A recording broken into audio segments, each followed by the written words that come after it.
Your favorite fighters? I know you've said good things about the Diaz brothers. Who do you enjoy watching fight? You know, I like watching guys that get after it and try to finish fights. To be honest, I just like guys that fight, like show up to fight. Like this isn't a game. They're not trying to win by points. They're not trying to protect their career. You're getting a little bit of that recently, where guys are trying to win with points and they don't call them out. And don't get me wrong, I understand from a coaching standpoint. I remember telling one of my guys that he was fighting and he took this guy down 5 times and went for a submission right away and got rolled over all 5 times. So he was losing the fight because he's in a bad position. Even though he got the takedown, he only got reversed because he went for a submission. But regular judges don't understand that.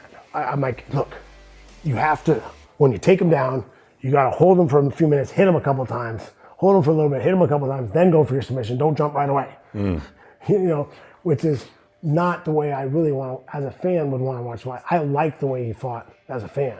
So you're giving technical advice as a coach, but as a fan, you don't want to see them fight the way you give the technical advice. Right. How interesting is that? People ask me the question, I ask, oh, this is a coach, manager? Good point. As a coach, Good way of seeing as it. a coach, manager, I don't want you to lose a fight because that costs you money. Now, don't get me wrong, being an exciting fighter helps too. It's going to get you a lot more money if you're winning. No doubt about it. I'm assuming you were a Fedor, like you would enjoy watching Fedor fight. Oh, I love watching Fedor fight. Yeah, he can end a fight at any time. Dan Henderson, I love watching him fight. That guy's he's a beast, and you know, he's never out. He's never out of the fight. You know, he can win. You could beat him up for 4 rounds and 4 minutes and 45 seconds in the 5th round. If he catches one of those bombs, it's good night. Why don't we talk about that? So when you're in it, like the thing I'm curious about is how much of this, like you're in it, it's heated. You're just going bam, bam. You're throwing the punches at him. You're throwing the knees. And you're getting hit. Let's say someone's on you and they're hitting you. Do you actually know what's going on? Or is it purely reflexive? Like, are you able to, in that split second, can you process You know what things? you're doing. You know what's going on. You're processing. How much it, is processing? How much is reflexive? Usually, like when you get an exchange, the fast exchange. The fast exchange. Like if we get boom, we get something, and we start fast exchange. Yep. It's reaction. You're reacting. Got it. You're reacting fast.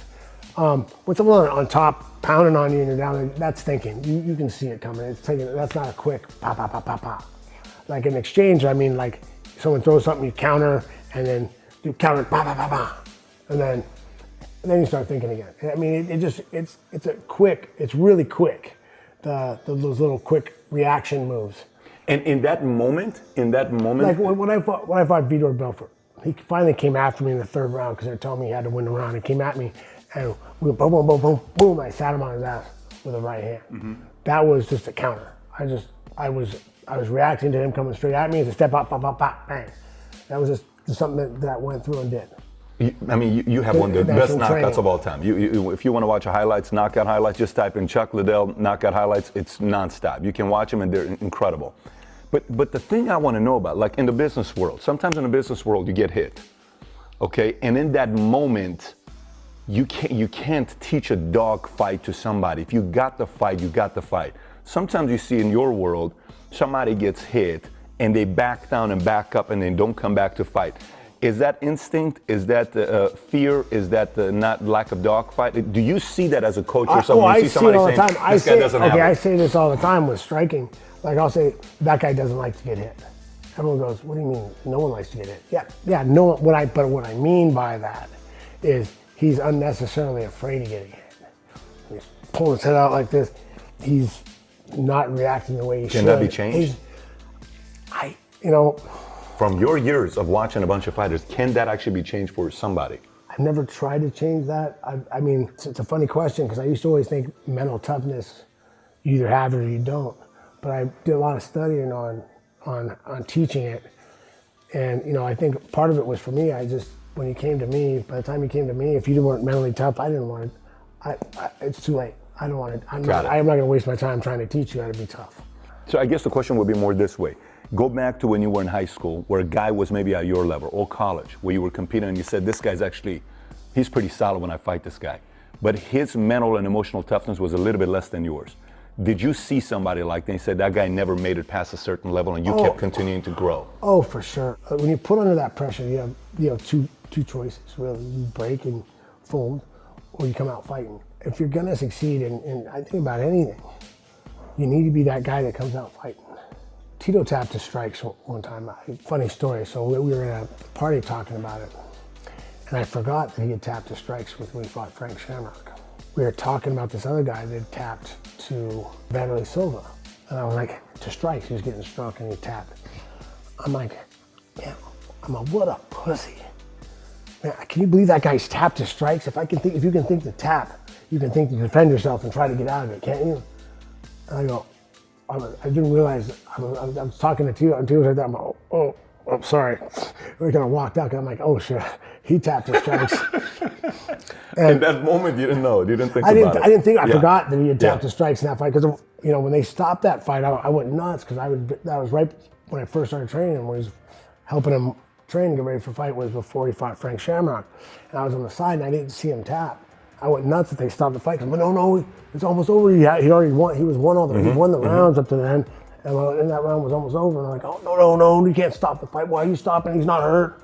But then someone told me, he tapped. I'm like, oh, he tapped. How? Have you ever tapped? No.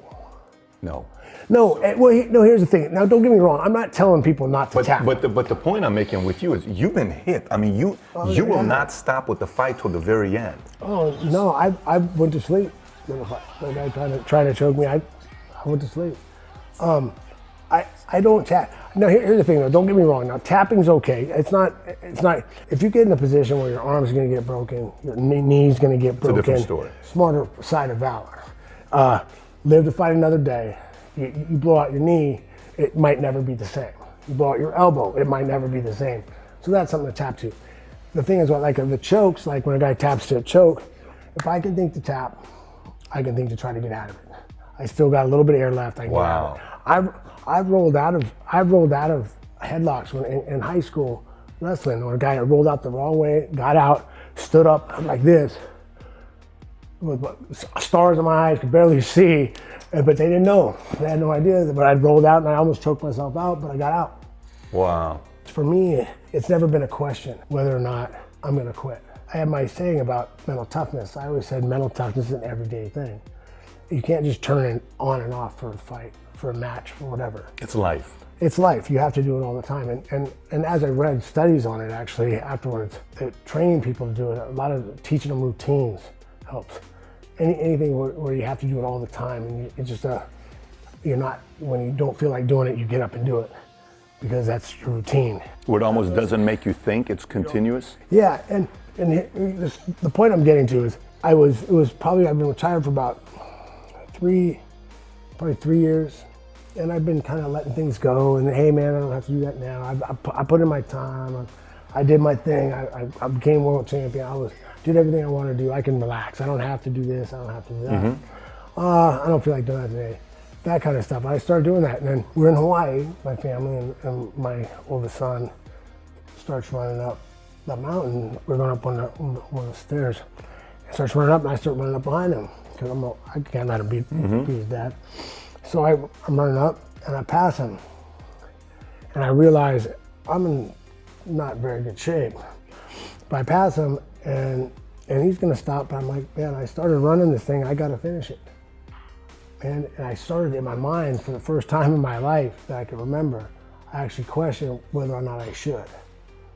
And for me, that was enough. Just the fact that the question even came into my mind, whether or not I should stop or keep going, bothered me. And made me start working on changing back my decisions in my normal everyday life, because it was bleeding into my competitive life, even if it's just that kind of competition, was the fact that, because I've never even, the question would have never came up. If I started running that, I'm gonna finish it. You think success caused that little bit? I don't think it was success, I think it was retirement. It was actually just because for me. You reached the top of the mountain type of feeling? Well, and being like, I felt like when I retired, I was done. I didn't have, I lost that. Even being at the top of the mountain, I still was trying to prove I'm the best in the world all the time. So there's still that goal was always right there. It's always been there. And all of a sudden, I move off here, there's no goal.